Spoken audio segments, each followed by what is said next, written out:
वो इंडस्ट्रीज जो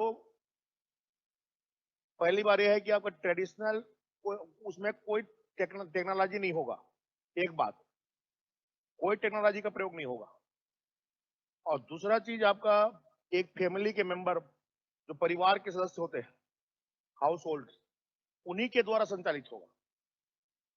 ओके, जैसे कि आपका तुम्हारा बीड़ी उद्योग कुटीर उद्योग में आएगा। बीड़ी उद्योग, बीड़ी उद्योग एक परिवार के लोग, आपका परिवार के सदस्य ही आपका अपना तेंदूपत्ता ला करके खरीद करके ला करके बीड़ी बनाते हैं और फिर उसको आप किसी कंपनी को क्या करते हैं, आपका बेचते हैं। तो परिवार के सदस्य लोग कर रहे हैं एक चीज, और कोई टेक्नोलॉजी नहीं है उसमें।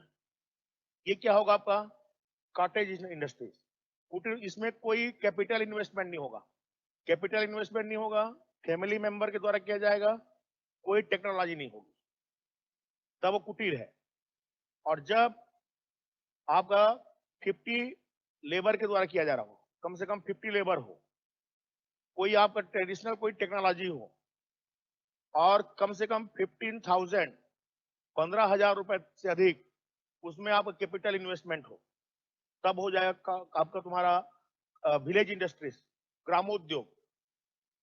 ओके, जैसे कि ग्रामोद्योग में आपका तुम्हारा खादी एवं ग्रामोद्योग, जो बुनकर उद्योग है हमारे छत्तीसगढ़ में, वो ग्रामोद्योग में आता है। बुनकर उद्योग आपका हैंडलूम, हैंडलूम एक टेक्नोलॉजी है। हैंडलूम आपका तुम्हारा हथकरघा, हाथ से चलाने वाला जो करघा होता है, उस करघा के माध्यम से आपका करते हैं लोग। और इसमें लेबर पेमेंट के साथ आपका लेबर का यूज किया जाता है, दूसरा चीज। और तीसरा चीज, कम से कम आपका जैसे धागा वगैरह खरीदने के लिए, अगर अपन देखिए कोकून वगैरह खरीदने के लिए मिनिमम आपका 15,000 से अबव क्या रहेगा आपको तुम्हारा कैपिटल इन्वेस्टमेंट, तब उसको हम बोलते हैं ग्रामोद्योग। ये दोनों जो कुटीर और ग्रामोद्योग है, दोनों ही दोनों के दोनों आपका छत्तीसगढ़ में। पहली बात यह है कि अगर अपन एम्प्लॉयमेंट के वे में देखें, रोजगार के वे में, तो सबसे अधिक रोजगार देने वाले उद्योगों में है। जितना आप एडवांस में जाएंगे उतना आपका एम्प्लॉयमेंट कम होते जाएगा, रोजगार कम होते जाएगा, क्योंकि टेक्नोलॉजी बढ़ती जाएगी। टेक्नोलॉजी जहां बढ़ेगी वहां पर आपका तुम्हारा मेन पावर कम होते जाएगा। मेन पावर कम होते जा रहा है, मतलब आपका एम्प्लॉयमेंट क्या होते जाएगा, आपका कम होते जाएगा। क्लियर? इस बात को एक हाईलाइट करना है। दूसरी बात, आपका हमारा छत्तीसगढ़ एग्रीकल्चर और आपका फॉरेस्ट बेस्ड आपका स्टेट है, जिसके वजह से कृषि आधारित जो उद्योग होते हैं और जो आपका वन आधारित उद्योग होते हैं, अधिकांश उद्योग आपका कुटीर एवं ग्रामोद्योग में जाएगा। ओके, जिससे हमारा ये जो प्राइमरी आपका प्रोडक्ट है, उसका प्राइमरी स्केल जो आपका इंडस्ट्रीज हैं, उसी के द्वारा उत्पादन संभव है। जैसे कि आपके जितने वन आधारित उद्योग हैं, उसमें अधिकांश उद्योग, चाहे आपका फर्नीचर इंडस्ट्रीज हो, दोना पत्तल उद्योग है, तुम्हारा लाख उद्योग है, लाख बीड़ी उद्योग है, ये सब आपको तुम्हारा कुटीर एवं ग्रामोद्योग में ही जाएगा। ओके, इसलिए आपका इस रिस्पेक्ट में देखें, आपका एक तो छत्तीसगढ़ में रोजगार के परिप्रेक्ष्य में बहुत ही आपका इंपॉर्टेंट उद्योग है ये, सर्वाधिक रोजगार इन्हीं उद्योगों से हमको प्राप्त होती है। दूसरी बात, इससे आपका तुम्हारा छत्तीसगढ़ की अगर अपन आपका तुम्हारा जीडीपी में योगदान देखें आपका, तो जीडीपी में योगदान के परिप्रेक्ष्य में भी आपका तुम्हारा इन उद्योगों का, अगर आपका आज हमारा उद्योग 36 से 38% के रेशो में चल रहा है, तो लगभग आपका 6.78, लगभग आपका 6 से 7% योगदान आपका कुटीर एवं ग्रामोद्योग का है। ओके, लगभग 6.5% के आसपास। तो कुटीर एवं ग्रामोद्योग रोजगार के परिप्रेक्ष्य में तो आपका महत्वपूर्ण है ही, साथ ही साथ इनका एक बड़ा एक योगदान आपका तुम्हारा अपना छत्तीसगढ़ के राजस्व में आपका योगदान के रूप में भी कुटीर एवं ग्रामोद्योग का इंपॉर्टेंस है। और इन सबके साथ साथ जो हमारा ट्रेडिशनल जो आपका ट्रेडिशंस हैं, परंपराएं हैं, उन परंपराओं को जीवित रखने के परिप्रेक्ष्य में भी जो हमारा प्राचीनतम शिल्प कला वगैरह है, वो शिल्प कलाओं को अगर अपन आपका जीवित रखते हैं, हमारा जो कल्चर का मेन पार्ट होता है, उस परिप्रेक्ष्य में भी इन उद्योगों को जीवित रखना आपका इंपॉर्टेंट है। तीन रिस्पेक्ट में इन उद्योगों की इंपॉर्टेंस को आपको, ये इंपॉर्टेंस को विशेष याद रखना है। रोजगार के वे में, राजस्व में योगदान, और आपका हमारे छत्तीसगढ़ की संस्कृति में शिल्प कला और अन्य जो आपका हमारे प्राचीन ट्रेडिशंस हैं, परंपराएं हैं, उनको बनाए रखने के परिप्रेक्ष्य में इन उद्योगों का महत्वपूर्ण योगदान है। जैसे आज बस्तर का जो भी मेटल आर्ट वगैरह है, बस्तर में जो टेराकोटा शिल्प वगैरह है, या आपका मिट्टी शिल्प वगैरह है, मृदा शिल्प वगैरह, ये सब के सब कुटीर एवं ग्रामोद्योग में जाएगा। जैसे कि आपका लौह इस्पात, लोहार लोगों का उद्योग, जैसे कि आपका कुम्हार लोग जो मिट्टी शिल्प का काम करते हैं, मिट्टी शिल्प काम कुम्हार लोगों का जो आपका प्रारंभिक स्तर पे करते हैं, जैसे घर में घड़ा वगैरह जो भी बनाते हैं आपका, वो कुटीर उद्योग में जाता है, क्योंकि घर के कुम्हार का परिवार, अपने परिवार के लोग ही मिलकर के आपका तुम्हारा इसको क्या करते हैं, आपका संचालित करते हैं। ओके, तो कुटीर एवं ग्रामोद्योग जो स्मॉलेस्ट स्केल इंडस्ट्रीज लिखा है ना, इसमें दोनों को लेना है, कुटीर और आपका ग्रामोद्योग, दोनों में अंतर क्रिएट हो गया ना। एक परिवार के द्वारा किया जा रहा है, बिना पूंजी निवेश के किया जा रहा है, बिना तक टेक्नोलॉजी किया जा रहा है, तो कुटीर। ओके, और एग्जाम्पल में ये तुम्हारा बीड़ी उद्योग, हमारे छत्तीसगढ़ जितने आपका शिल्प कला वाले उद्योग हैं, लोहार का उद्योग, कुम्हार का उद्योग, आपका टेराकोटा शिल्प उद्योग आदि, ये सब इसके एग्जाम्पल में जाएंगे। ओके, जबकि ग्रामोद्योग में थोड़ा सा उसको आपका मॉडिफाई करना है। जब परिवार के सदस्यों के साथ लेबर का प्रयोग किया जाता है आपका, एक जब आपका एक निश्चित सीमा से अधिक पूंजी निवेश होता है और एक निश्चित टेक्नोलॉजी पर आधारित आपका कार्य होता है, तब उसको क्या बोलते हैं, आपका ग्रामोद्योग। ग्रामोद्योग में ये सब ही आएंगे, लेकिन थोड़ा इसको क्या कर देना आपका एडवांस। जैसे कुम्हार उद्योग है, कुम्हार का घड़ा उद्योग है या शिल्प उद्योग है, अगर परिवार विशेष के द्वारा किया जा रहा है तो कुटीर उद्योग में आएगा। लेकिन जब वही आपका ईंट वगैरह बनाता है आपका बड़े पैमाने पे और मजदूरों का प्रयोग करके आपका ईंट वगैरह बनाता है आपका, तो ईंट निर्माण उद्योग किसमें चला जाएगा, आपको तुम्हारा ग्रामोद्योग में। ओके, इसके बाद जैसे अभी आपका एमएसएमई, मीडियम अपना मीडियम आपका स्मॉल एंड जो इंटरप्राइजेस आपका एक्ट 2006 में लागू हुआ। ओके, उसके अनुसार यदि अपन देखें आपका, तो 25 लाख रुपए से कम का अगर आपका निवेश है, तब उसको हम बोलेंगे आपका small scale industries. 25 lakh rupees तक अगर आपका प्रोडक्शन और अपना जो निर्माण गतिविधियां होती है, ओके, मैन्युफैक्चरिंग एक्टिविटीज, उसमें 25 लाख रुपए तक, और यदि सर्विस एक्टिविटी है तो 10 लाख रुपए तक। ओके, स्मॉल स्केल में जाएगा 10 लाख से कम और 25 लाख से कम।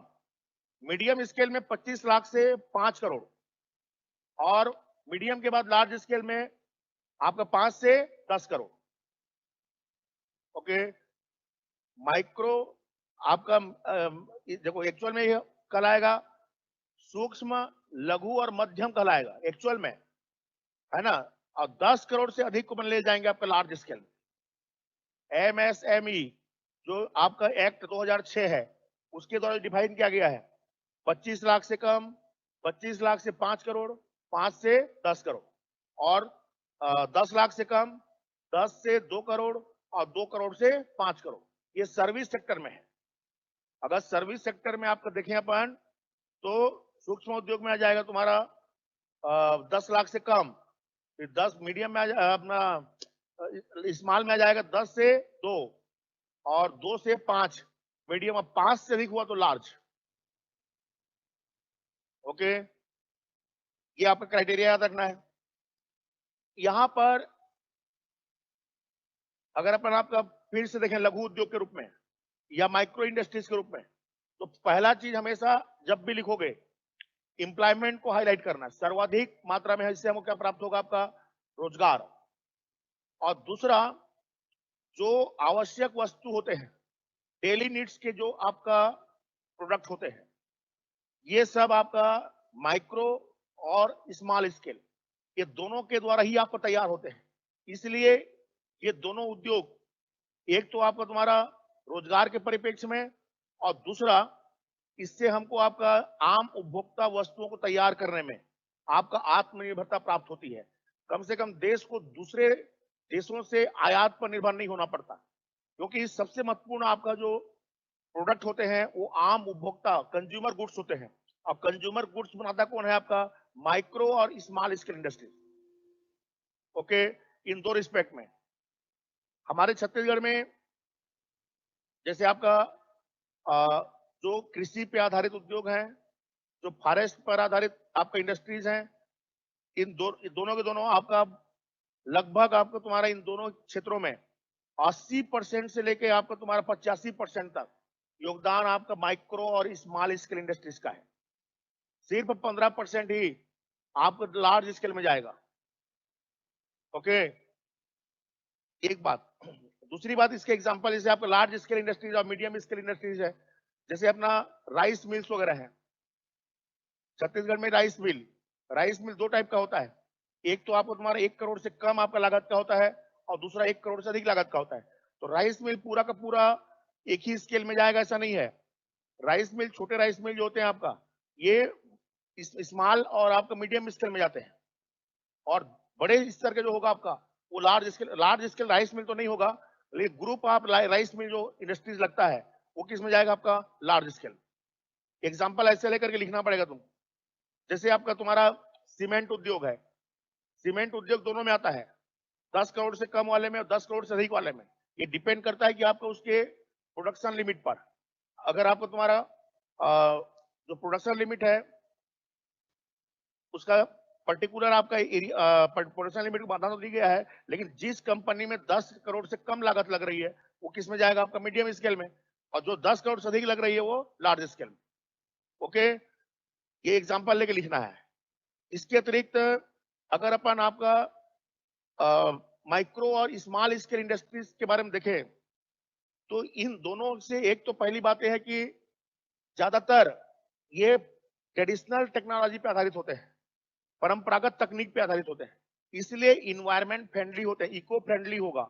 जितने भी हमारे आपका फॉरेस्ट बेस्ड और एग्रीकल्चर बेस्ड इंडस्ट्रीज है, देखो आप सबके सब क्या है, आपको तुम्हारा इको फ्रेंडली है। इससे इन्वायरमेंट को किसी प्रकार से आपका प्रदूषण जैसे प्रॉब्लम नहीं होता, जो लार्ज स्केल इंडस्ट्रीज की सबसे बड़ा क्या आपका दोष है। ओके, लेकिन अपन लार्ज स्केल इंडस्ट्रीज के बारे में देखें तो लार्ज स्केल इंडस्ट्रीज का एक लाभ ये लेना है कि चूंकि ये एडवांस टेक्नोलॉजी पे बेस्ड होते हैं और लार्ज स्केल में प्रोडक्शन होता है, इन दोनों कारणों से इनकी जो आपका तुम्हारा लागत होती है, लागत हमेशा क्या होगा? आपका कम होगा, एक बात। और दूसरा, यह आपको तुम्हारा एक्सपोर्ट ओरिएंटेड, निर्यात उन्मुख जो उत्पाद होते हैं वो इससे तैयार होते हैं, जिससे भी किसी भी राज्य देश को आपका तुम्हारा फॉरेन करेंसी आपका क्या होता है? आपका प्राप्त होता है। दो चीज हो गया। और तीसरा चीज, इनके माध्यम से हमारे जितने भी नेचुरल रिसोर्सेज हैं, खनिज संपदा वगैरह, उनका आपका तुम्हारा बेहतर दोहन संभव हो पाता है। ये तीन पार्ट, आपको तीन चीज लार्ज स्केल इंडस्ट्रीज के लिए आपका सबसे महत्वपूर्ण होता है। एक तो लागत वाइज, छोटे जो स्केल इंडस्ट्रीज होते हैं आपका, उनकी लागत ज्यादा होती है क्योंकि परंपरागत टेक्नोलॉजी पे आधारित होता है और मेन पावर पे आधारित होता है, इसलिए लागत क्या होती है? बढ़ जाती है। लेकिन जब उसी को हम लार्ज स्केल इंडस्ट्रीज में तैयार करते हैं तो एकदम से लागत क्या होता है? आपका तुम्हारा कम हो जाता है, एक बात। दूसरी बात, लागत कम होने के साथ साथ निर्यात उन्मुख यह एक्सपोर्ट प्रमोशन करता है, जिससे किसी भी राज्य और देश को आपका फॉरेन करेंसी की क्या होती है? आपका प्राप्ति होती है, और नेचुरल रिसोर्सेज का संसाधनों का दोहन क्या होता है? संभव हो पाता है। आज हम लौह इस्पात उद्योग है, सीमेंट उद्योग है, या छत्तीसगढ़ में जितने भी अपना पावर इंडस्ट्रीज हैं, ये सब लार्ज स्केल इंडस्ट्रीज में है, जिनके कारण से हमारे प्राकृतिक संसाधनों का बेहतर दोहन हो पा रहा है, और इससे हमको आपका निर्यात भी संभव हो पा रहा है, एक्सपोर्ट हो रहा है। ओके, और इनसे प्राप्त जो भी अपना प्रोडक्ट होता है उसकी लागत हमको अफोर्डेबल कास्ट में हमको क्या होती है? आपका मिल पाती है। तीन पार्ट को इसमें याद रखना है। लेकिन इसका एक सबसे बड़ा दोष ये होता है कि इससे जो है मेन पावर, ये टेक्नोलॉजी ओरिएंटेड होता है, इसलिए इसमें लेबर मजदूर कम लगते हैं आपको, जिससे आपका अनएम्प्लॉयमेंट क्रिएट होता है, रोजगार क्या होती है? आपका प्रभावित होती है। ओके, इससे अनएम्प्लॉयमेंट आता है, बेरोजगारी आता है इससे, सबसे बड़ा दोष इसका। और दूसरा बड़ा दोष है हैवी कैपिटल इन्वेस्टमेंट वाला होता है, भारी पूंजी निवेश। हमारे छत्तीसगढ़ जैसे जो अभी आपका अंडर डेवलप और डेवलपिंग आपका स्टेट होते हैं, जहां पर आपका बाजार में भारी पूंजी निवेश के लिए आपका धन उपलब्ध नहीं होता है, उन राज्यों के लिए आपका तुम्हारा भारी लार्ज स्केल इंडस्ट्री स्थापित करना क्या होता है, एक चुनौती भरा काम होता है। इसलिए हमको आपका ग्लोबल इन्वेस्टर्स मीट जैसे आपका सम्मेलन करना पड़ता है और दूसरे राज्यों से, दूसरे देशों से हमको आपका पूंजी निवेशकों को आमंत्रित करना पड़ता है। तो दूसरे राज्यों से या दूसरे देशों से अगर पूंजी दूसरे देश से आमंत्रित होगा तो उसका एक बड़ा लाभ, प्रॉफिट दूसरे जगह क्या होता है, आपका ट्रांसफर हो जाता है। जैसे आज हमारे यहाँ जिंदल काम कर रहा है मान लो, तो जिंदल यहाँ जो भी कमाता है, जिंदल यहाँ खर्च नहीं करता है। कहाँ खर्च करेगा? आपको तुम्हारा हरियाणा में खर्च करेगा, विदेश में खर्च करेगा, जिससे कि उसका लाभ आपका यहाँ से जैसे ड्रेन हो जाता है, पलायन कर जाता है। ओके, एक बहुत बड़ा दोष ये है। और एक बहुत बड़ा दोष ये है कि आप कहीं को इन्वायरमेंट के साथ देखें अपन आपका, तो जितने लार्ज स्केल इंडस्ट्रीज होते हैं सब के सब आपका पर्यावरण के परिप्रेक्ष्य में अगर आप देखोगे तो नकारात्मक होता है, क्योंकि इससे एक तो फॉरेस्ट लैंड पर इंक्रोचमेंट होता है, इससे हमको आपका एयर पॉल्यूशन होता है, इससे आपका तुम्हारा वाटर पॉल्यूशन होता है। ये सब आपका इन्वायरमेंट के रिस्पेक्ट में आपका इसके जो निगेटिव पार्ट है वो आपका तुम्हारा लार्ज स्केल इंडस्ट्रीज के लिए आपका तुम्हारा चुनौती है। इन पहलुओं को आपको ध्यान में रखना है और ऐसे आपका मैनेज करना है। जैसे मान लो पूछा छत्तीसगढ़ में आपका लघु उद्योगों के बारे में बताइए, तो छत्तीसगढ़ में लघु उद्योग के संदर्भ में लघु उद्योग से क्या आशय है, तो आपको मीडियम स्मॉल स्केल इंडस्ट्री जो एक्ट है 2006 उसको बेस बनाते हुए लिखना पड़ेगा। मीडियम आपका तुम्हारा small and micro enterprise act 2006 के अनुसार जिस कंपनी में आपका 5 करोड़ रुपए से कम आपका निवेश होता है, 25 लाख रुपए से 5 करोड़ के बीच निवेश होता है, उसको हम आपका स्मॉल स्केल इंडस्ट्रीज के अंतर्गत रखते हैं।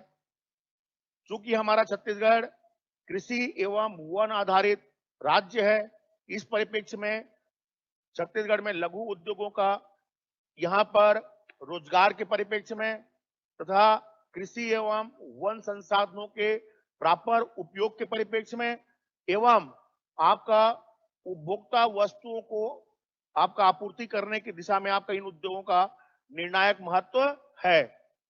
छत्तीसगढ़ में दो चार आप लघु उद्योगों का नाम बता दीजिए जो अपना जैसे कि अपना कृषि के क्षेत्र में आप जाओगे तो छोटे स्तर के जो अपना राइस मिल्स हैं, दाल मिल है, तेल मिल है, ये सब किसमें जाएंगे? आपका लघु उद्योगों में। ओके, उसी प्रकार से वन आधारित उद्योगों में, हाँ, कोसा इंडस्ट्रीज, सिल्क इंडस्ट्रीज जैसे है आपका, तो सिल्क इंडस्ट्रीज माइक्रो और आपके स्मॉल दोनों में जाता है। छोटे स्तर में किस स्तर पे हो रहा है, कितना पूंजी निवेश करके आप कर रहे हैं उस पर डिपेंड करेगा, समझिए ना। उसके बाद आपका जैसे स्ट्रा बोर्ड इंडस्ट्रीज वगैरह होता है आपका, ये सब किसमें जाएगा? आपके स्मॉल स्केल इंडस्ट्रीज में। दो चार एग्जांपल दीजिए। यस,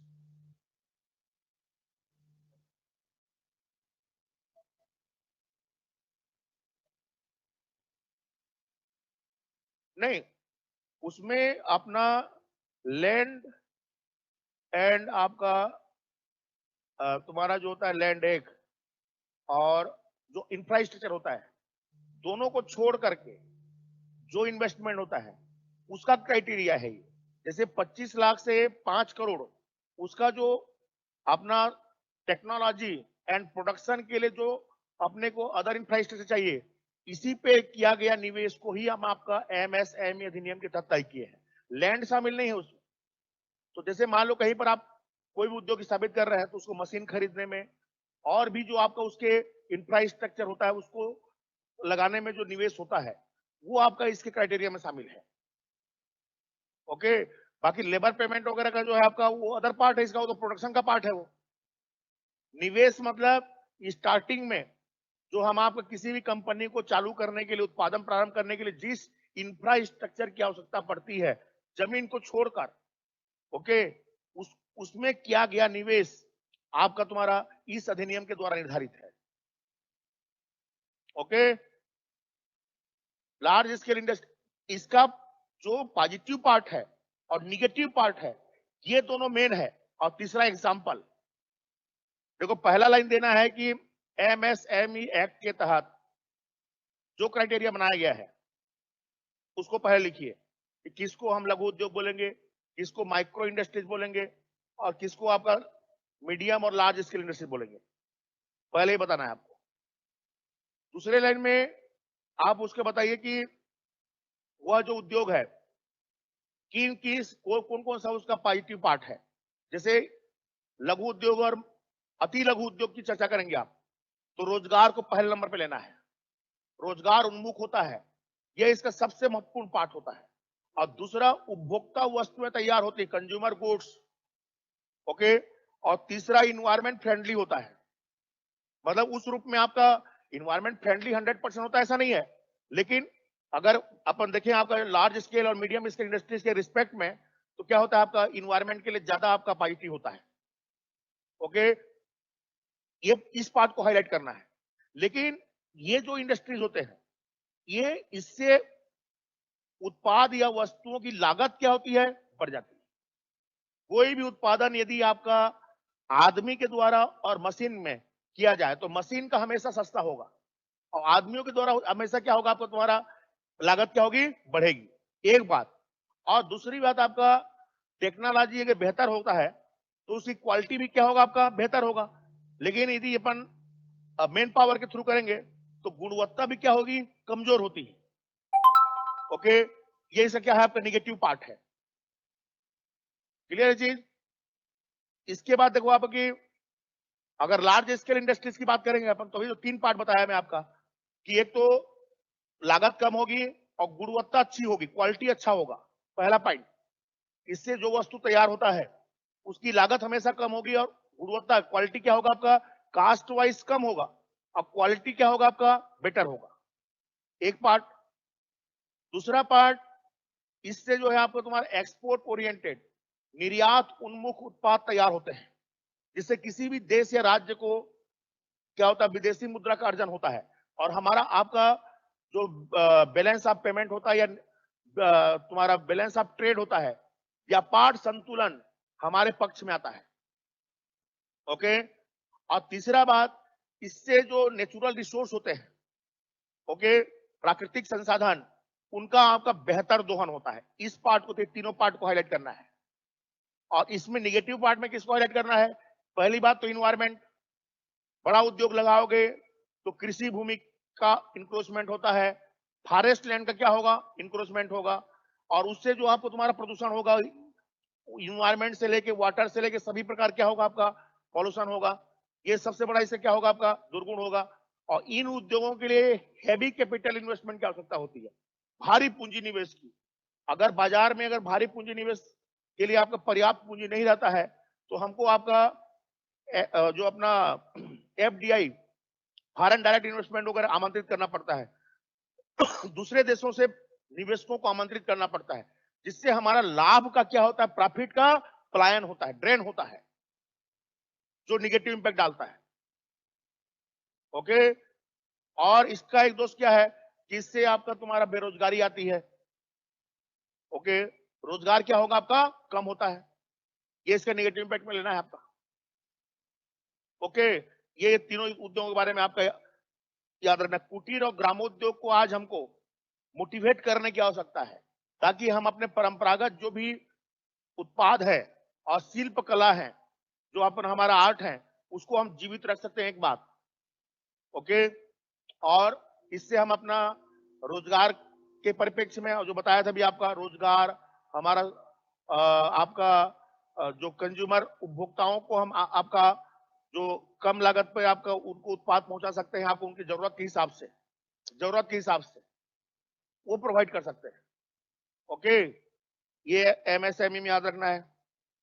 जैसे आपको तुम्हारा फॉरेस्ट इंडस्ट्रीज में तो कल बताया था ना मैं, उनको बेस बना के लिखना है, जो जो जानते हैं। देखो हमारे छत्तीसगढ़ में आपका एग्रीकल्चर बेस्ड इंडस्ट्रीज और जो फॉरेस्ट बेस्ड इंडस्ट्रीज का जो मैं आपका स्ट्रक्चर लिखवाया हूँ, उन उद्योगों के बारे में जो जो आप जानते हो, जैसे सेरिकल्चर इंडस्ट्रीज है, मान लो आपका तुम्हारा रेशम उद्योग, तो चूंकि हमारे छत्तीसगढ़ सब ट्रॉपिकल जोन में आता है, और यहाँ पर फॉरेस्ट आपका सफिशियंट फॉरेस्ट है यहाँ पर, जिसके वजह से हमारे यहाँ जो टसर अपना कोकून होता है, टसर कोसा प्राकृतिक रूप से यहाँ पर क्या होता है, आपका पाया जाता है, और टसर कोसा प्राकृतिक रूप से मिलने के कारण हमारा छत्तीसगढ़ परंपरागत रूप से ही इस उद्योग में आत्मनिर्भर है।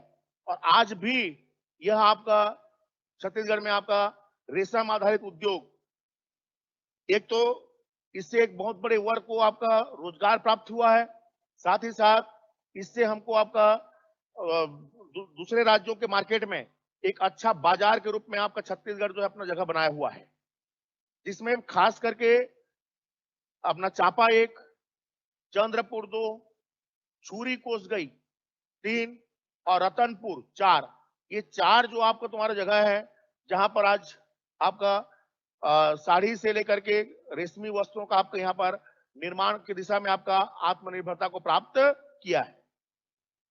इसको लिखना है, इसमें कितनी मात्रा में उत्पादन हो रहा है, क्या हो रहा है, आदि बातों को लिखने की आवश्यकता नहीं है। ओके, सेरिकल्चर आप उसका आंकड़ा जान ही नहीं सकते, संभव ही नहीं है वो चीज। हाँ, मोटा मोटा इतना जानना है कि कौन कौन जगह है, किस प्रकार का कोसा मिलता है, कोसा की हमारे छत्तीसगढ़ में स्थिति क्या है, क्योंकि प्राकृतिक रूप से यहाँ मिलता है।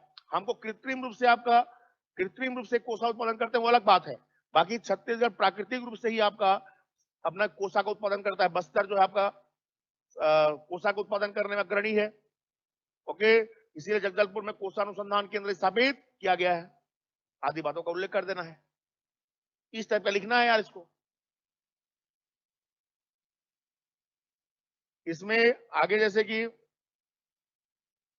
आज तुमको अपना कल से अपन छत्तीसगढ़ में अर्थव्यवस्था ये सब तो तुम लोगों से बन जाएगा, ये सब प्री में भी बहुत पढ़े रहते हो। छत्तीसगढ़ की अर्थव्यवस्था और टॉपिक बहुत खतरनाक है, बिल्कुल नहीं बना पा रहे हैं, इसलिए आपको उस पेपर से नंबर ही नहीं आ रहा है। ओके, कल से अपन आपका छत्तीसगढ़ अर्थव्यवस्था पढ़ेंगे पहले, और जो आपका पब्लिकेट जैसे सब्जेक्ट है आपका लास्ट में पढ़ेंगे उसको। पब्लिकेट पेपर देने जाओगे तो तुरंत आपको पढ़ के जाना उसको, समझ गए। अभी से पढ़ रहोगे एक भी चीज याद नहीं रहता उसका।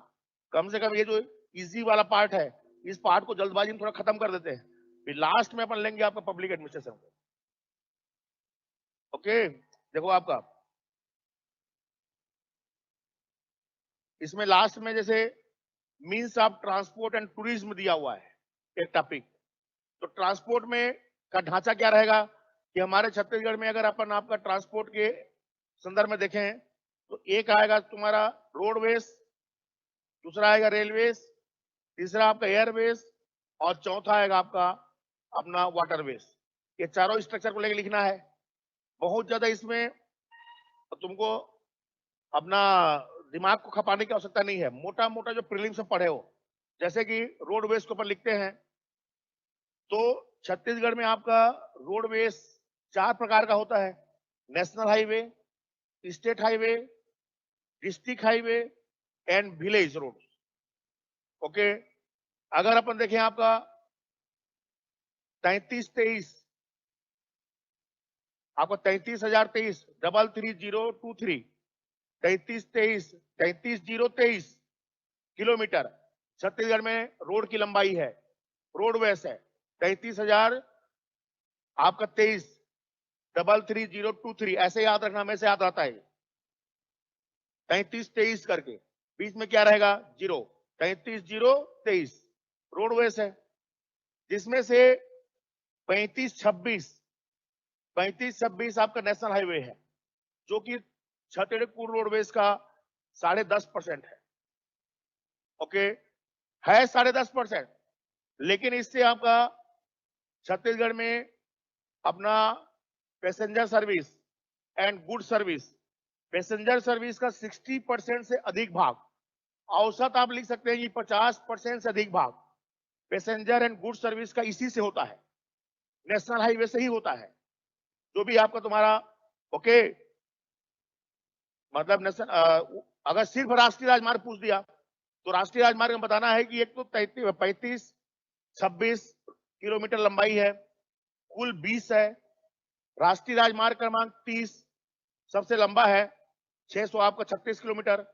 ओके, और आपका अन्य प्रमुख में 43 नंबर 53 नंबर की सड़कें आपके प्रमुख हैं, ऐसे करके लिखना है। ओके, जबकि स्टेट हाईवे में आपका तुम्हारा 41-37 किलोमीटर स्टेट हाईवे है, जो 12.5% है। ओके, दूसरा प्रमुख सड़क मार्ग होता है। और तीसरा आपका जैसे कि आपका डिस्ट्रिक्ट रोडवेज है, डिस्ट्रिक्ट रोड 10,580 किलोमीटर, 10,500 11,580 किलोमीटर, 11,500 लगभग, और 13,780 किलोमीटर 13780 आपका मतलब अपना ग्रामीण सड़कें हैं, रूरल रोडवेज है। ये डाटा कम से कम आपको अनिवार्य रूप से याद होना चाहिए। यहां पर बिना डाटा के आप नहीं लिख सकते। 41% ग्रामीण सड़कें हैं। ओके, ग्रामीण सड़कें, चूंकि हमारा छत्तीसगढ़ ग्रामों का राज्य है, ग्रामीण राज्य है, कृषि प्रधान राज्य है, इसलिए ग्रामीण सड़कों का ग्रामीण अर्थव्यवस्था के परिप्रेक्ष्य में आपका तुम्हारा, अगर अपन देखें आपका, तो निर्णायक भूमिका होती है। चाहे वो आपका सामाजिक क्षेत्र हो, चाहे आर्थिक क्षेत्र हो। सामाजिक आर्थिक रूप से अपन देखें तो ग्रामीण जो सड़कें होती हैं, क्योंकि छत्तीसगढ़ ग्रामीण राज्य है, यहाँ पर मात्र 23-24% लोग ही शहरों में रहते हैं। बाकी आपका तुम्हारा लगभग अपना 75% से अधिक भाग लोग कहाँ रहते हैं, आपका गांव में। इसलिए सामाजिक क्रियाकलापों के परिप्रेक्ष्य में और आर्थिक क्रियाकलापों के परिप्रेक्ष्य में, दोनों ही रूपों में आपका इन सड़कों का छत्तीसगढ़ सामाजिक आर्थिक विकास में निर्णायक भूमिका होती है।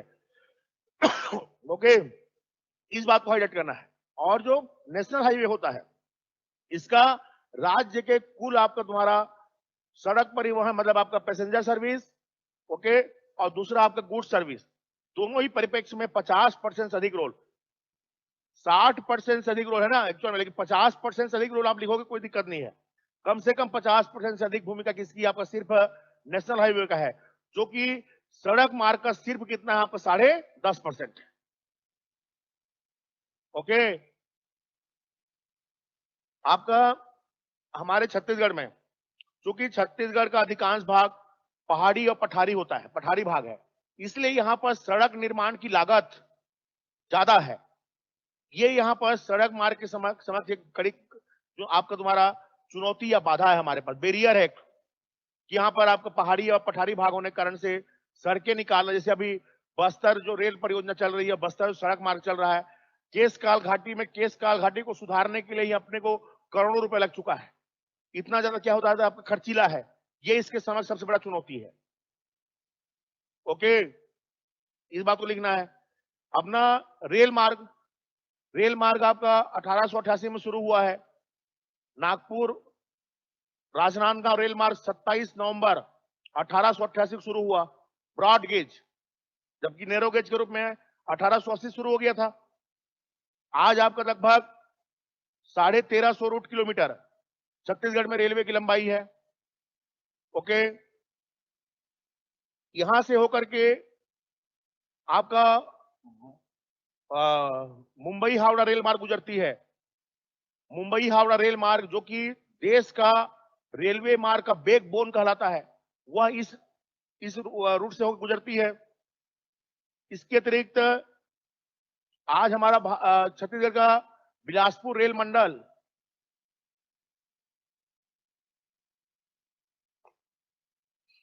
1/6 देश के कुल आपका रेल रेवेन्यू का 1/6 अकेला कहां से प्राप्त हो रहा है, आपका छत्तीसगढ़ से, रेलवे मंडल बिलासपुर से।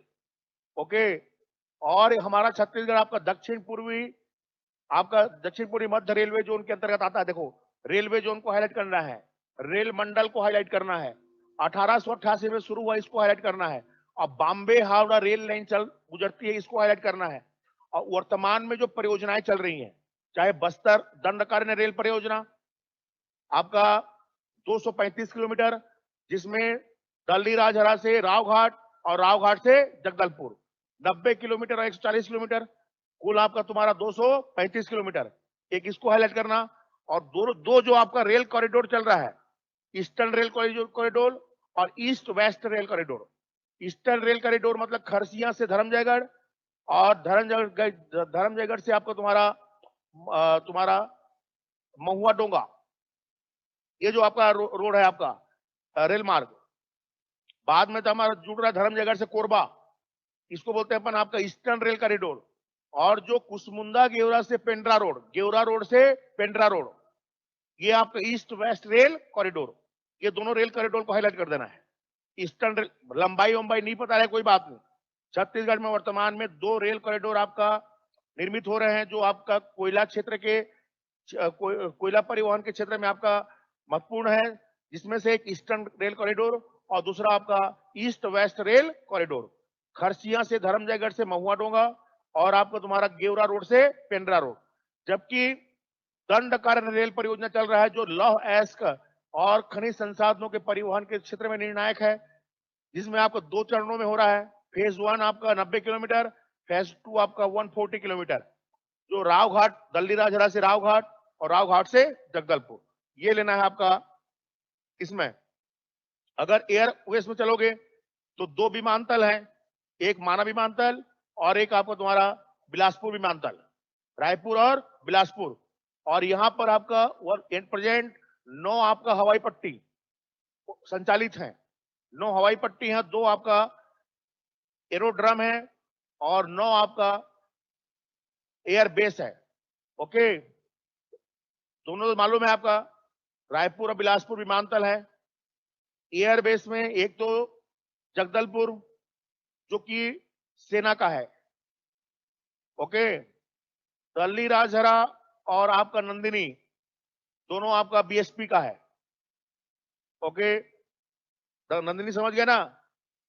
जबकि आपका रायगढ़ जिंदल का है। ओके, हाँ कोरबा सीएससीबी का है, कोरबा सीएससीबी का है। फिर आपका जिंदल का रायगढ़ हो गया, सेना का हो गया आपका तुम्हारा जगदलपुर, और बीएसपी का हो गया दल्लीराजहरा और नंदिनी। उसके बाद जैसे स्टेट गवर्नमेंट का है, अगडीही जसपुर, दरिमा आपका अंबिकापुर, दरिमा वाला अंबिकापुर, हरदी रायगढ़ मतलब सारंगगढ़, हरदी सारंगगढ़ वाला। ओके, हरदी एक हो गया, अगडी 2, दरिमा 3, ये 3 हो गया। और इसके अतिरिक्त आपका सूरजपुर अभी नया बना है, सूरजपुर आपका नया बना है, सूरजपुर, सूरजपुर आपका एयरबेस, ये 4। तो इनको इस रूप में आपका डिफाइन करना है। अभी तक आपका छत्तीसगढ़ में नेशनल या घरेलू विमान सेवा और विमान हवाई अड्डा आपका है, जो कि आपका विवेकानंद हवाई अड्डा आपका रायपुर है, माना विमानतल। और दूसरा भी जो डेवलप हो रहा है वो आपका तुम्हारा चकरभाटा बिलासपुर हवाई अड्डा। जबकि प्रस्तावित है आपका तुम्हारा कोड़ातराई विमान हवाई अड्डा आपका रायगढ़। ओके, अभी तक यहां से घरेलू सेवाओं में रायपुर से नागपुर होते हुए दिल्ली, नागपुर से नागपुर होते हुए मुंबई, रायपुर से संबल अपना मतलब अपना भुवनेश्वर, भुवनेश्वर होते हुए कोलकाता और दिल्ली। ओके, और यहां से हैदराबाद होते हुए आपका चेन्नई के लिए सेवाएं क्या आपका उपलब्ध है। इंडियन एयरलाइंस याद रखना है। ओके, जेट एयरवेज 2 हो गया, और तुम्हारा आपका इंडिगो एयरवेज। ओके, 3 नियमित रूप से सेवाएं दे रही है। इतना चीज को लिखना है। ओके, इतना कोई आपका 175 में नहीं पूछ देगा, 30-60 मान लो पूछता है तो लगभग एक ही चीज के ऊपर मत लिख देना। माना विमानतल के ऊपर एक विमानतल आ जाना चाहिए, एयर बेस आ जाना चाहिए, यहां से एयर सर्विस जो दी जा रही है आपका प्रमुख प्रमुख शहरों को, वो आ जाना चाहिए। इस प्रकार से सारा चीजों को समेट के लिखना है आपको। सड़क में सिर्फ नेशनल हाईवे को नहीं लिख देना है, नेशनल हाईवे पर्टिकुलर पूछे रहेगा तब वो नेशनल हाईवे का उल्लेख करना है, अदरवाइज चारों सड़कों को लिखना है। और सड़कों को सिर्फ लिख देने से नहीं बनेगा, लंबाई बस को, उसके इंपॉर्टेंस को लिखना। समझ गए ना। कोई भी सड़क के बारे में पूछा है मतलब सिर्फ उसके लंबाई लिख के बता देना, ऐसा नहीं है, उसके इंपॉर्टेंस पे आपको चर्चा करना है आपको। और इंपॉर्टेंस 2 का मेन लेना है, एक तो नेशनल हाईवे का और दूसरा रूरल आपका जो विलेज रोडवेज है उनका लेना है।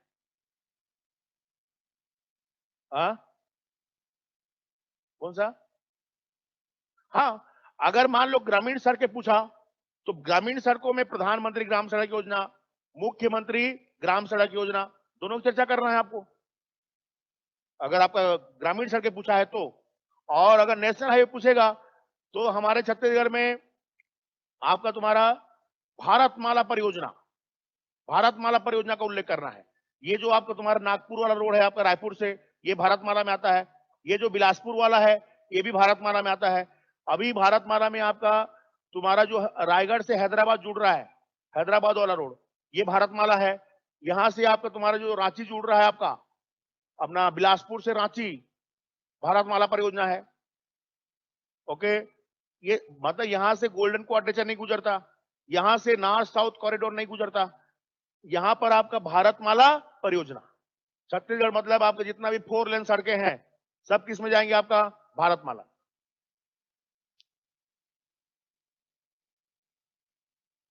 ओके,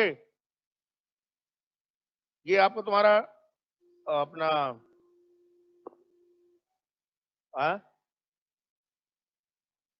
अभी जो आप ग्रामीण सड़कों को बनाया जा रहा है, जो अपना धरसा विकास योजना है ना, धरसा विकास छत्तीसगढ़ का, धरसा विकास योजना का मतलब है कि हमारे आपका जो भी खलिहान है, खेत खलिहानों को आपस में जोड़ने के लिए जो आपका सरकार के द्वारा योजना चलाई जा रही है, उसको अपन क्या बोलते हैं, धरसा विकास योजना। ओके, एक खेतों को जोड़ने के लिए हमारे जो अब खलिहान है और खेत है दोनों को आपस में कनेक्ट करने की जो योजना चल रही है आपका धरसा विकास योजना, ग्रामीण सड़कों में आएगा। ओके, इसके बाद देखो आपका तुम्हारा आपका ट्रांसपोर्ट हो गया, mean of transport and tourism, पर्यटन दिया हुआ है। तो पर्यटन में एक तो आपका टूरिज्म पॉलिसी, पर्यटन नीति, एक बात। दूसरा आपका टूरिज्म इंफ्रास्ट्रक्चर, दूसरी बात।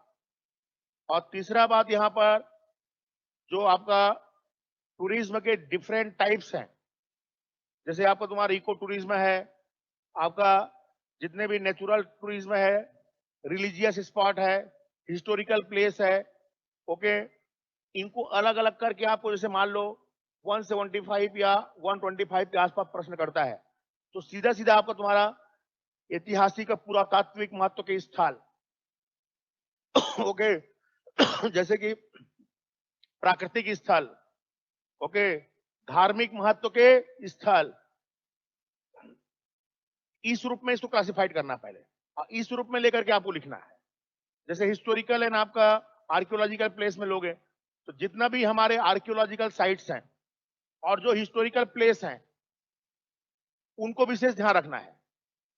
इसमें जैसे कि अपना पाषाणकालीन गुफाएं वगैरह है, जितने पाषाणकालीन गुफाएं सब इसमें आएंगे, आर्कियोलॉजिकल प्लेस में आएंगे। जहां जहां पर अभी आर्कियोलॉजिकल उत्खनन हो रहा है, महेशपुर, डिपाडीही, तुम्हारा सील पचराही, ये डमरू अमरू जितना है ना, सबको लिखने की आवश्यकता नहीं है, इनको लेकर लिखो। इसके अतिरिक्त जैसे आपका इसमें तुम्हारा सिरपुर है, मल्हार है, ओके, आपका तुम्हारा जैसे ताला गांव है, इनको आर्कियोलॉजिकल पुरातात्विक महत्व के स्थल है, ऐतिहासिक महत्व के भी क्या है आपका स्थल है, उसके बाद धार्मिक स्थल है। समझ रहे हैं ना?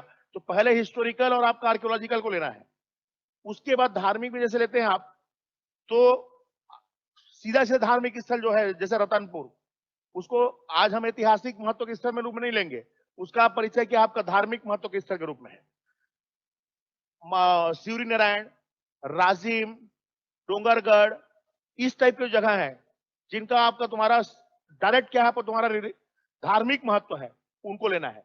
इसमें फिर आपका तुम्हारा थोड़ा सा डिफ्रेंशिएट करने के लिए सिर्फ इन्हीं मंदिरों को नहीं दे देना है, थोड़ा सा जैसे दामाखेड़ा, आप गिरौदपुरी, ओके, जो अन्य संप्रदाय और धर्मों से संबंधित है ना, मटकू द्वीप, जैसे एक आप कुनकुरी, मटकू द्वीप ईसाई धर्म का ले लिए, ओके, जैसे अपने तुम्हारा आपका मुस्लिम धर्म का अपना तुम्हारा हाँ लुथरा शरीफ, जैसे जैसे लुथरा शरीफ है। मतलब थोड़ा सा अगर अपने को बेहतर करना है तो हम लोग क्या करते हैं, जब लिखते रहते हैं तो वही लिखो क्या, वही राजीव, वही सूर्य नारायण, आपका रतन ऐसा लिखाता है। उसमें थोड़ा सा आपको क्या करना है, लुथरा शरीफ, आप गिरौदपुरी, दामाखेड़ा, कुदुरमाल, ऐसे जगहों को क्या करना है आपका, हाईलाइट करना। हमारे सिलेबस में दिया हुआ है तुम्हारा आपका अपना तुर्री धाम, ओके, तुरतुरिया, ये सबको देना है। और इसमें राम वनगमन पथ वाला जो पार्ट है उसको अलग से आपको हाईलाइट करना है। ऐतिहासिक और धार्मिक स्थल, ऐतिहासिक और पुरातात्विक स्थल तो मालूम है, मेंस में लिखने के लिए जितना तुमको चाहिए तुमको पता है कौन कौन सी जगह देना है। एक क्लासिफिकेशन आपके दिमाग में होना चाहिए कि ऐतिहासिक और आपको पुरातात्विक मुझे पहले देना है, दूसरा में धार्मिक, धार्मिक, तीसरा में प्राकृतिक नेचुरल। तो नेचुरल में जैसे नेचुरल स्पॉट जितने भी हैं हमारा, जैसे कि खास करके तुम्हारा आपका जल प्रपात वगैरह है, ओके, नेशनल पार्क है, अभ्यारण्य है, जल प्रपात है, और एक कुटुंब सर की गुफा टाइप का है। इनको किस में लेना है आपका, नेचुरल में, प्राकृतिक में, ओके। उसके बाद जैसे आपका तुम्हारा राम वनगमन पथ अलग से दिखाना है, क्योंकि अभी हमारे टूरिज्म में सबसे इंपॉर्टेंट जो आपका परियोजना चल रहा है वो है आपका राम वनगमन पथ परियोजना, ओके। तो इसको आपका जो भी 8 स्थल शुरू के जानते हो, वो 42 को लिखने की आवश्यकता नहीं है। जो 8 स्थल है उन 8 स्थल, क्योंकि इसको तो अलग से राम वनगमन पथ के बारे में बताइए करके आपको अलग से पूछेगा, समझ गया ना। तो जब भी टूरिज्म आप लिखेंगे तो राम वनगमन पथ को चौथा पार्ट में लो। पहला ऐतिहासिक और आपका पुरातात्विक हो गया, दूसरा हो गया धार्मिक, तीसरा हो गया प्राकृतिक, और चौथा राम वनगमन पथ। इसके अतिरिक्त भी करके अगर जगह रहेगा तो एक दो लाइन में क्या करना है आपको, बाकी सबको समेट देना है, ओके। ये आपका 125 या 175 में जब लिखना होगा तब उसका आपका तुम्हारा ये स्ट्रक्चर रहेगा, ओके। जैसे भी आपका अपना फॉरेस्ट टूरिज्म पॉलिसी है, टूरिज्म पॉलिसी में दो तीन चीजों को आपको ध्यान देना है। एक तो आज हमारे जितना भी टूरिज्म स्पॉट है वहां पर पहुंचने के लिए हमारे पास रोड आपका डेवलप नहीं है, और जो अदर इंफ्रास्ट्रक्चर होता है वहां पर प्रकाश की व्यवस्था होना चाहिए, ठहरने की व्यवस्था होना चाहिए, ये वाला पार्ट सबसे कमजोर है। तो आज हमारा टूरिज्म पॉलिसी में सबसे ज्यादा वेटेज इसी बात पर दिया गया है कि जितने हमारे टूरिज्म स्पॉट हैं वहां की जो आपका विजिबिलिटी है उसको बेहतर किया जाए, वहां पर पहुंचने के लिए रोड और अन्य साधनों का विकास किया जाए, और एक टूरिज्म स्पॉट में ठहरने से लेकर के अन्य जो आपका फिजिबिलिटी चाहिए, इंफ्रास्ट्रक्चर, उसको डेवलप किया जाए। आज अगर हम देखें हमारे छत्तीसगढ़ में टूरिज्म के समक्ष सबसे बड़े बाधा यह है, तो इसको हाईलाइट किया गया है, एक फोकस। दूसरा फोकस ये है कि जो भी आपका हमारा आपका टूरिज्म स्पॉट है उसमें जो नक्सलवाद जैसे आपका समस्याएं हैं जिसके कारण से हमारा आपका टूरिज्म बहुत ज्यादा प्रभावित हो रहा है, तो वहां पर आपको तुम्हारा जो भी आपका टूरिस्ट हैं उनको सिक्योरिटी देने का आपका तुम्हारा जो प्रावधान किया गया है, या सिक्योरिटी देने की जो आपको तुम्हारा सरकार की ओर से प्रावधान करने पर बल दिया गया है, दूसरा पार्ट। और तीसरा पार्ट, जो नेशनल और इंटरनेशनल टूरिस्ट अभी तक हम तक नहीं पहुंच पा रहे हैं, उसके लिए हमको आपका देश विदेश में हमारे अपने जो भी आपका तुम्हारा टूरिज्म है उस टूरिज्म का पर्याप्त प्रचार प्रसार किया जाए। जैसे कि आपका इनक्रेडिबल छत्तीसगढ़ जैसे है आपका, आप गुजरात का देखते हो कैसे आपका अमिताभ बच्चन के द्वारा किस लेवल पे आपका वहां पर प्रचार प्रसार करने के कारण से आज गुजरात भारत में घरेलू टूरिज्म में सबसे आगे चल रहा है। तो आज हमारे छत्तीसगढ़ में इतने प्राकृतिक धरोहर हमारे पास मौजूद होने के बावजूद हमारा प्रचार प्रसार न होने के कारण से आज हम घरेलू टूरिस्ट तक को भी आकर्षित नहीं कर पा रहे हैं, जबकि विदेशी टूरिस्ट की बात तो अलग है।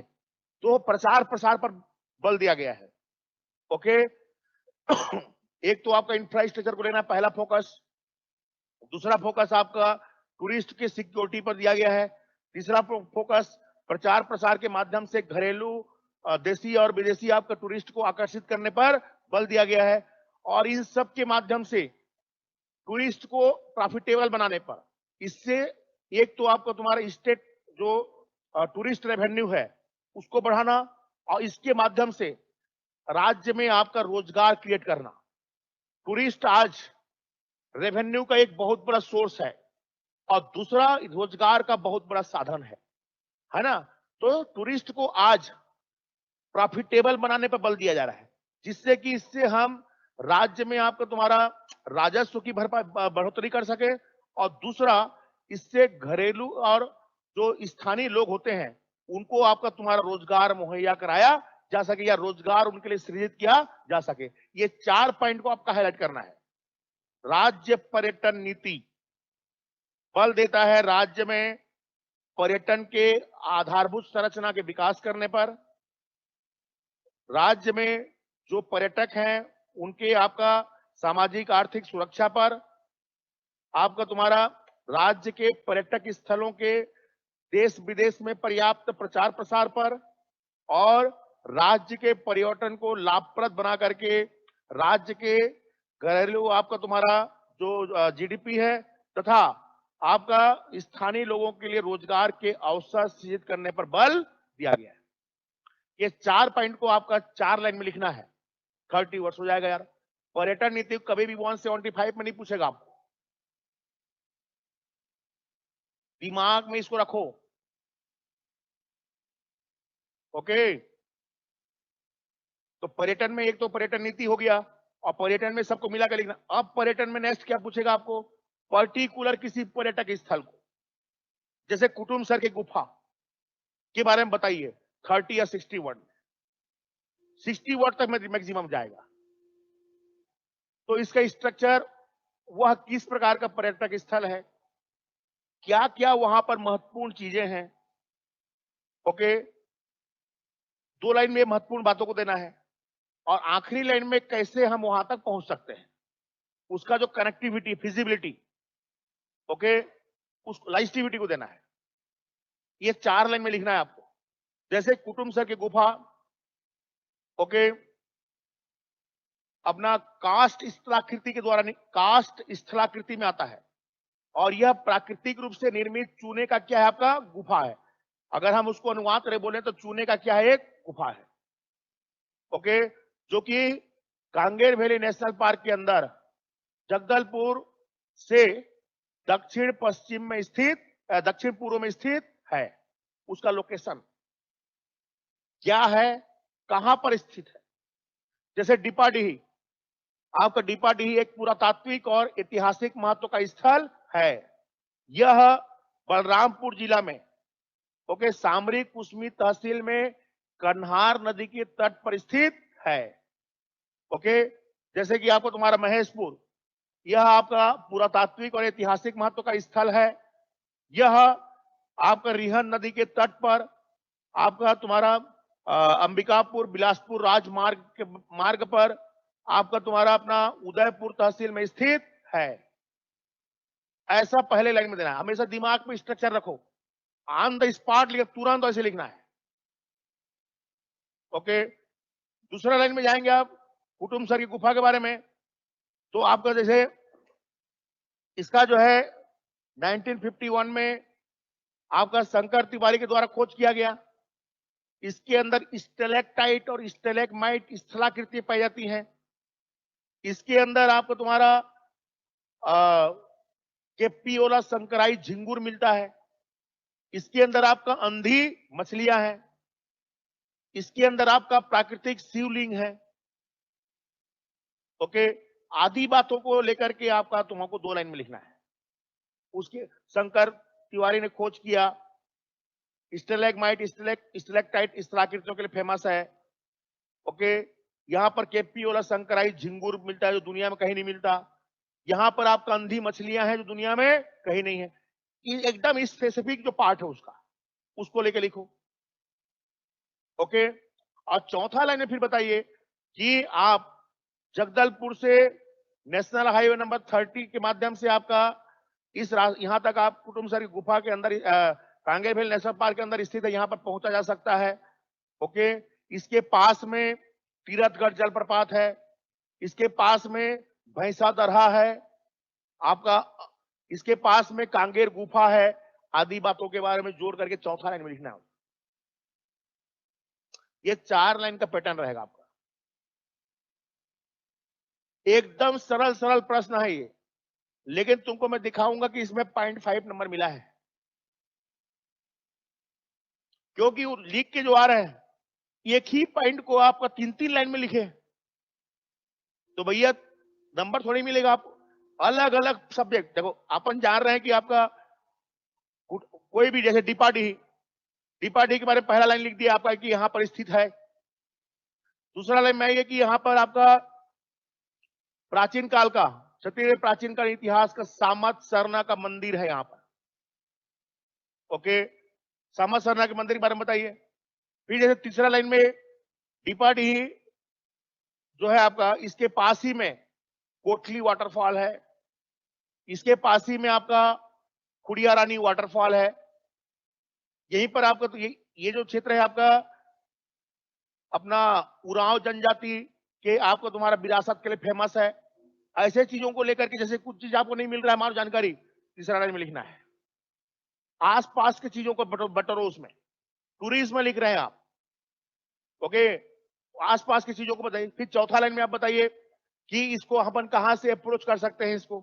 तो बलरामपुर से कैसे जा सकते हैं आप, या आपका अंबिकापुर से किस मार्ग से आप जा सकते हैं।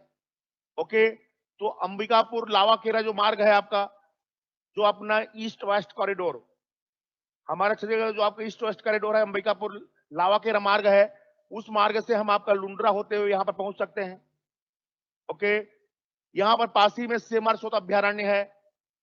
ओके, आपका तुम्हारा यह क्षेत्र पासी में गौर लाटा चोटी है जो राज्य की सबसे ऊंची चोटी है।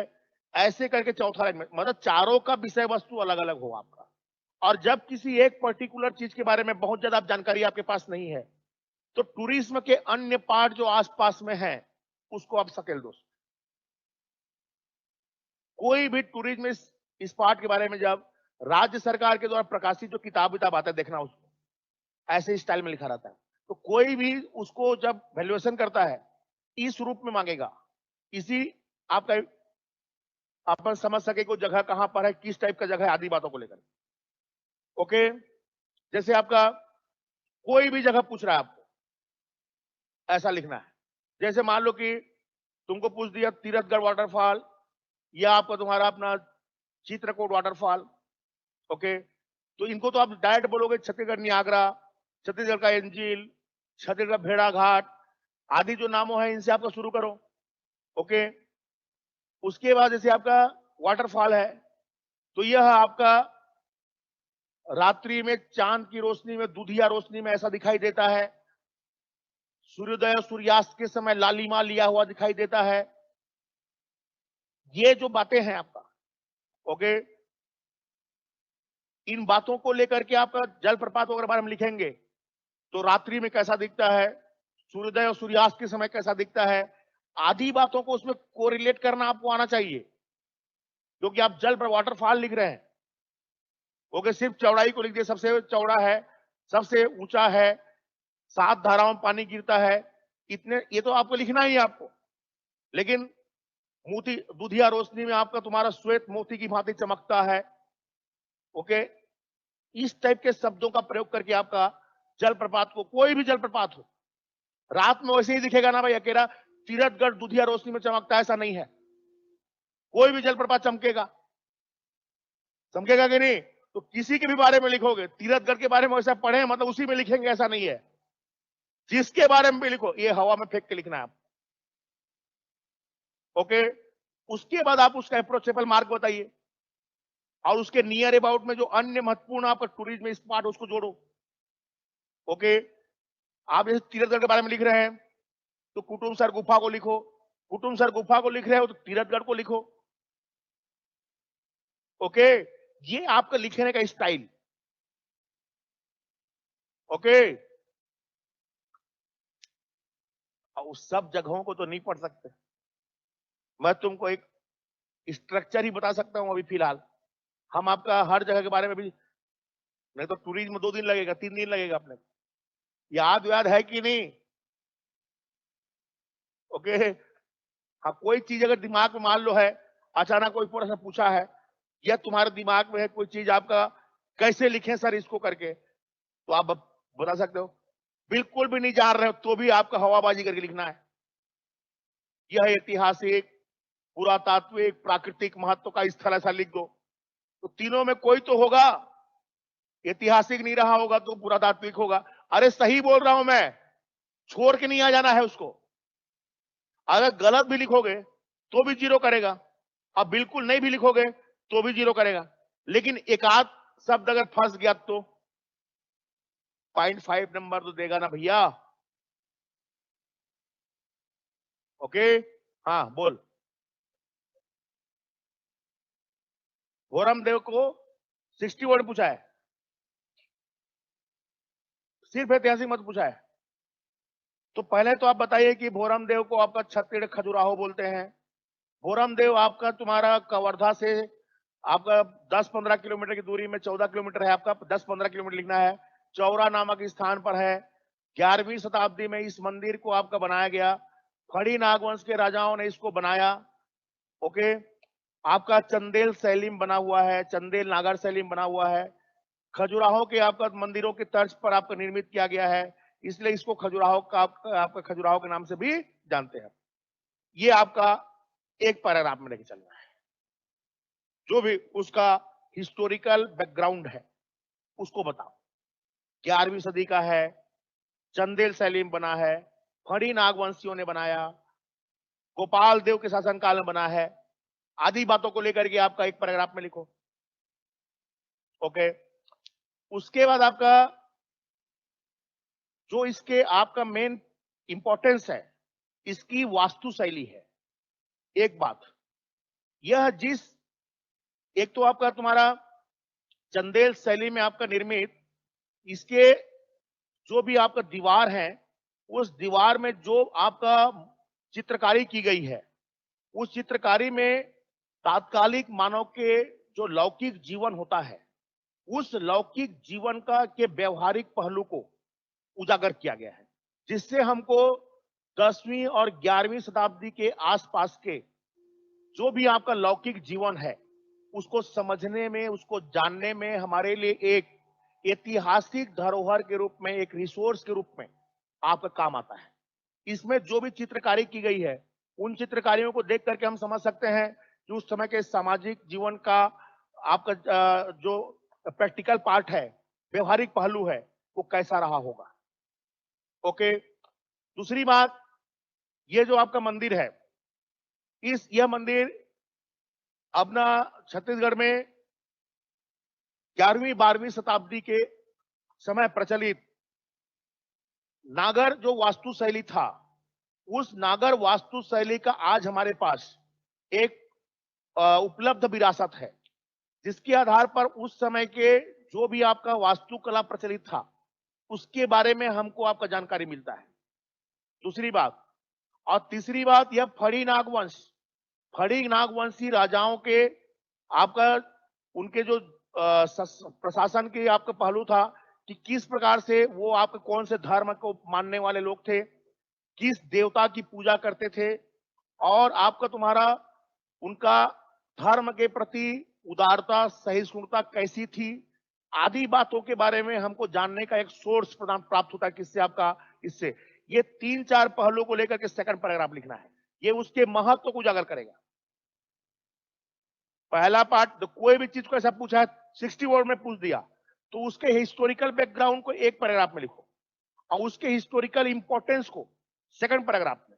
इंपॉर्टेंस में हमेशा याद रखना सोशल एस्पेक्ट उसका, रिलीजियस एस्पेक्ट उसका, और उस समय के राजा के द्वारा राजा का सोच विचार कार्यशैली कैसा था, इस पर लिखना है। ओके, ऐसा ही प्रश्न जैसे कि तुम्हारा खैरागढ़ के संगीत विश्वविद्यालय के बारे में बताइए, 175 शब्द पूछा था। क्या जानते हो तुम लोग? कब बना? 56 में बना। क्या है? पहला विश्वविद्यालय है छत्तीसगढ़ का। कौन बनवाया था? राजा वीरेंद्र बहादुर सिंह ने अपनी बेटी इंदिरा के नाम पर बनवाया था। इतना ही जानते हो ना? ओके, लेकिन अब इसको लिखना है 175, 30 वर्ड्स में लिखिए गायन कला, 30 वर्ड में वादन कला, गायन एंड वादन। कहीं पर भी संगीत की शिक्षा दी जाएगी तो विभिन्न जो गायन की शैलियां हैं, चाहे वो आपका कर्नाटक गायन शैली हो, या हिंदुस्तान गायन शैली हो, या शास्त्रीय गायन शैली हो, या स्थानीय गायन की जो शैलियां होती हैं, चाहे वो आपको तुम्हारा जो ध्रुपद से लेकर के ठुमरी तक अलग अलग जो गायन की शैलियां हैं, उनकी शिक्षा दी जाएगी कि नहीं दी जाएगी, एक पार्ट होगा। और दूसरा वादन का, चाहे बांसुरी से लेकर के तबला तक जितने विभिन्न प्रकार के वाद्य यंत्र है, इसकी आपका वहां पर ब्रांच होगा ही, कैसे नहीं होगा, होगा कि नहीं। उसके बाद आप इसमें हमारे छत्तीसगढ़ जितने फेमस ममता चंद्राकर आज वहां के आपके कुलपति हैं, लेकिन पढ़ी कहां है पूछना तो उनको, खैरागढ़ संगीत विश्वविद्यालय में पढ़ी है वो। तो जितने भी हमारे फेमस कलाकार हैं, अगर वो किसी वाद्य यंत्र के स्पेशलिस्ट हैं या किसी गायन के स्पेशलिस्ट, 100% मान के चलिए कि उन्होंने आपका यहां से शिक्षा ग्रहण किया है, ये पहलू को हाईलाइट करना है। इसके साथ साथ देश विदेश के लोग, विभिन्न आपका राज्यों से लेकर के देश के विदेश के लोग आप यहां पर आकर के पढ़ रहे हैं। इससे हमारे छत्तीसगढ़ के संगीत वाद्य यंत्र को एक राष्ट्रीय और अंतर्राष्ट्रीय ख्याति प्राप्त हो रहा है। इससे हमारे लोक मंच के कलाकार जो तैयार हो रहे हैं, वह आपका तुम्हारा चाहे ओंकार दास मानिकपुरी से लेकर के मंजुला दास गुप्ता तक, जो आपका तुम्हारा हॉलीवुड के कला फिल्मों में काम कर रहे हैं, जो नेशनल लेवल के धारावाहिक में काम कर रहे हैं, इससे हमारा आपका छत्तीसगढ़ के लोक संस्कृति, लोक आपके कलाकारों को एक अंतर्राष्ट्रीय स्तर पर, राष्ट्रीय स्तर पर मंच प्राप्त हो रहा है। और हमारी यहाँ की संस्कृति आपका ख्याति दूर दूर तक क्या हो रही है, फैल रही है। ये पार्ट को लेकर कितना शब्दों में लिखेगा, 1000 हो जाएगा, लेकिन लोग क्या किए, उसको छोड़ के भागा है। तो जब तक मैं क्या बोला, प्री में आपको ढंग से रटना है, पढ़ना है, मेंस में सिर्फ लिखने की कला को सीखिए आप, इजीली पोस्ट लोगे ना। अब मेंस में रटूंगा बोलोगे तो ये 2 महीना में कैसे होगा। इसमें सिर्फ प्रैक्टिस, कोई भी क्वेश्चन को कैसे 30 से एकदम से 170, कुटुंब सरी गुफा कैसे 175 में लिखोगे, कैसे 125 में लिखोगे, तन से स्ट्रक्चर आना चाहिए उसका।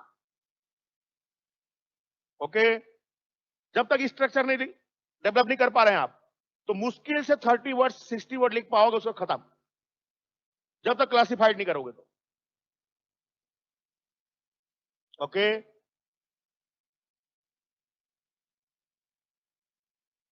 चले आगे।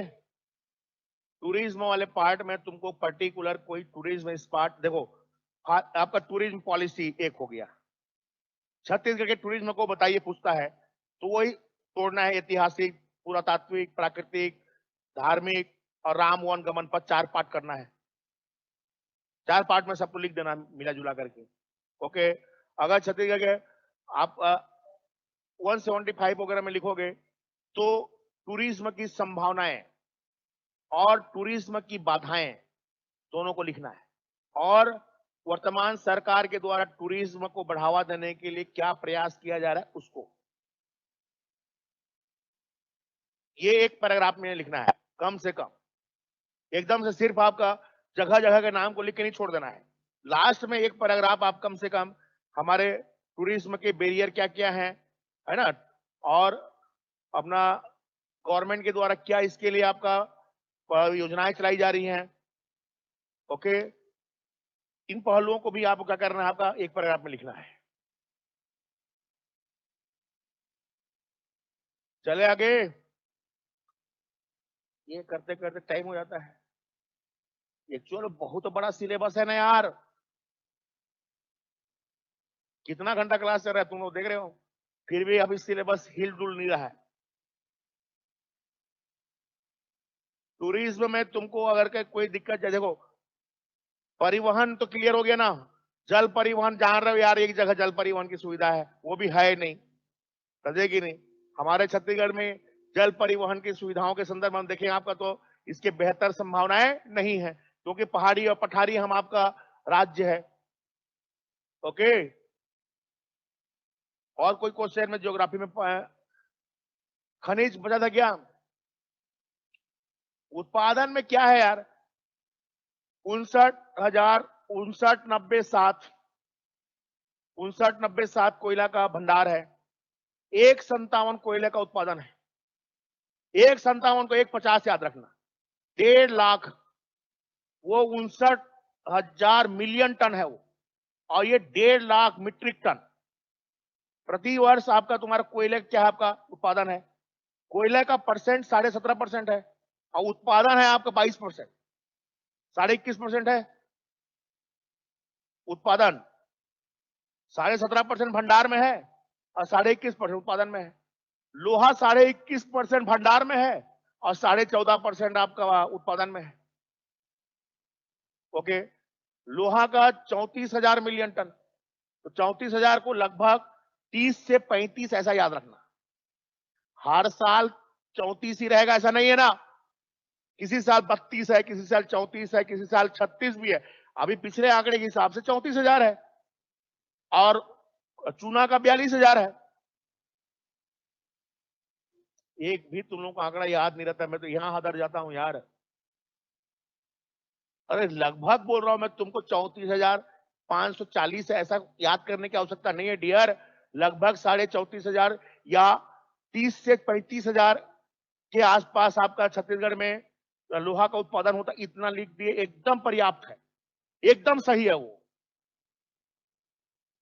ओके, ये मेन का उत्पादन याद रखना है, जैसे कोयला का है, लोहा का है, चूना का है।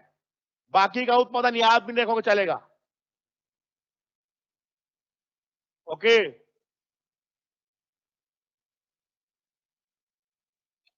एक टीन का याद रखना, टीन का 14,000 किलोग्राम है, समझे ना। वो सब किसमें है आपका, मीट्रिक टन में है। उत्पादन मीट्रिक, मिलियन टन मत मार के आ जाना ससुर, बता दे रहा हूं तुम लोगों को मैं, सबसे बड़ा गलती यहां पर होगा। और मिलियन मीट्रिक टन मत मार देना। Okay, metric ton. ओके, और भंडार मिलियन टन में है, लेकिन टीन का मिलियन टन भंडार है और किलोग्राम उत्पादन है। क्विंटल मत मार देना या टन मत मार देना, किलोग्राम। ओके, टीन का 100% उत्पादन कितना है, 100, भंडारण कितना है, 35, और वो तीनों को याद रखना है यार बस। ओके, और उसके बाद लिख देना है। जैसे मान लो पूछता है कि छत्तीसगढ़ में कोयला के उत्पादन के बारे में बताइए, तो छत्तीसगढ़ में आपका 2019-20 के आंकड़ों के अनुसार लगभग 1,57,000 मीट्रिक टन कोयला का उत्पादन हुआ। छत्तीसगढ़ में कोयला का उत्पादन South Eastern coal field limited के द्वारा किया जाता है। छत्तीसगढ़ में कोरबा जिला कोयला का प्रथम उत्पादक जिला है। छत्तीसगढ़ में कुसमुंदा गेवरा माइंस छत्तीसगढ़ में सब ओपन कास्ट माइंस में सबसे बड़ा उत्पादक करने वाला माइंस है। ओके, यहाँ पर जो कोयला का उत्पादन होता है, छत्तीसगढ़ के समस्त आपका तुम्हारा थर्मल पावर प्लांट और आपका इस्पात संयंत्र के साथ साथ आपका तुम्हारा देश के प्रमुख जो आपका ताप विद्युत संयंत्र और इस्पात संयंत्र है, उनको आप कोयला सप्लाई की जाती है। अभी आप लोग पढ़े हो कि राजस्थान सरकार को कोयला की सप्लाई की जा रही है। ऐसा सप्लाई वाला पार्ट देना है, सिर्फ उत्पादन का मतलब सप्लाई भी पार्ट आएगा ना। देखो कितना उत्पादन हो रहा है, कहां कहां उत्पादन हो रहा है, कौन सा जिला अग्रणी है, कौन सा कंपनी उत्पादन कर रहा है, उत्पादित जो मटेरियल है उसका उपभोग कहां पर हो रहा है, कहां पर उसका कंज्यूम हो रहा है आपका, इतने को मिला के लिखना है डियर। कौन सा प्रकार का होता है। ओके, बिटुमिनस कोयला होता है, ये भी उत्पादन में आएगा ना। कौन सा कोयला का उत्पादन होता है बोलने से, बिटुमिनस। कौन सी कंपनी करती है, साउथ ईस्टर्न कोलफील्ड लिमिटेड। कहां पर करती है बोलने से, सर्वाधिक कोरबा में। ओके, एकदम सिंपल चीज है ये, दिमाग बस आपका सेट होना चाहिए, जितना चाहोगे उतना लिख दोगे। कोई दिक्कत है, ये स्ट्रक्चर सब में रहेगा। लोहा का आपका तुम्हारा लगभग 34,000 मिलियन टन मीट्रिक टन आपका उत्पादन हो रहा है। यहां पर आपका लोहा का उत्पादन एनएमडीसी, सीएमडीसी और जो हमारे स्टील प्लांट हैं वो अपने स्तर पर खुद आपका उत्पादन करती हैं। जैसे भिलाई स्टील प्लांट खुद के लिए करता है, जैसे जिंदल स्टील प्लांट खुद के लिए करता है। ओके, बाकी जैसे आपका तुम्हारा अब एनएमडीसी आपका से उत्पादित लोहा को हम आपका जापान को एक्सपोर्ट करते हैं। जैसे सीएमडीसी के द्वारा उत्पादित जो लोहा है, हमारे जितने भी आपका राज्य के मीडियम स्केल जो आपका इस्पात संयंत्र हैं, उनको आपूर्ति होता है। जैसे नुआ, दागोरी वाला, जितने भी है ना आपका छोटा छोटा आपका रायपुर बिलासपुर में, इनको आपका आपूर्ति होता है। यहाँ पर आपका तुम्हारा हीमेटाइट किस्म के लोहा का उत्पादन होता है। पहला अपना तुम्हारा दंतेवाड़ा जिला सबसे आगे है इसमें। आदि बातों को लेकर लिखना है। यहां पर उत्पादन जब भी लिखोगे, वो जापान को एक्सपोर्ट होता है नहीं भूलना है, वो खोजेगा ही आपका पेपर चेक करने वाला।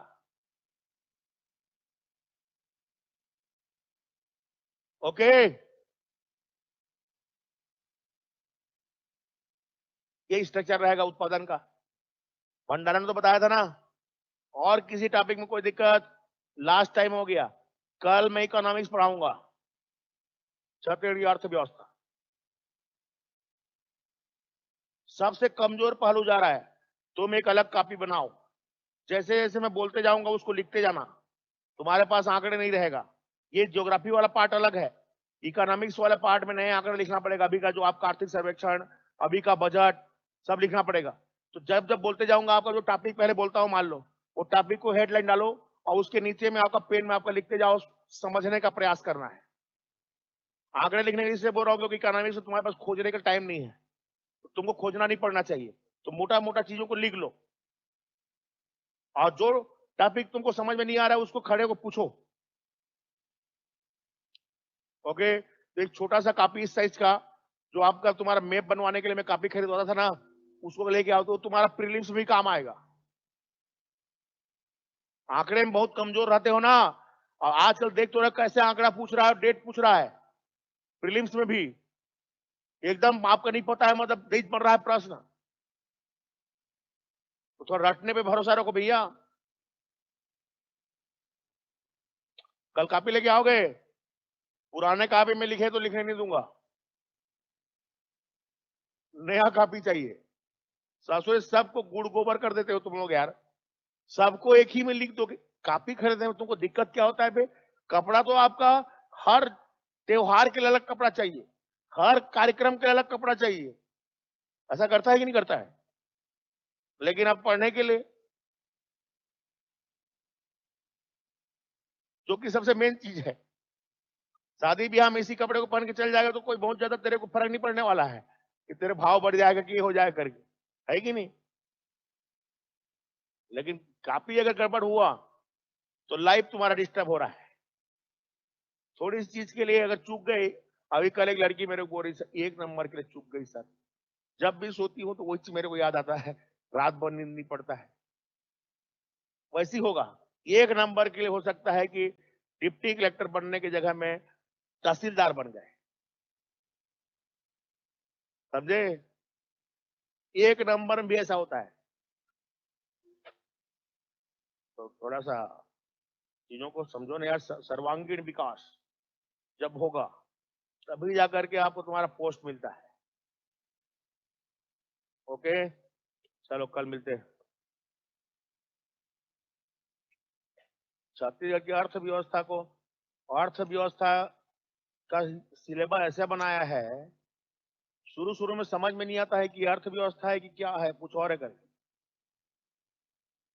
ऐसा लिखा है ना रे, कहाँ है अर्थव्यवस्था?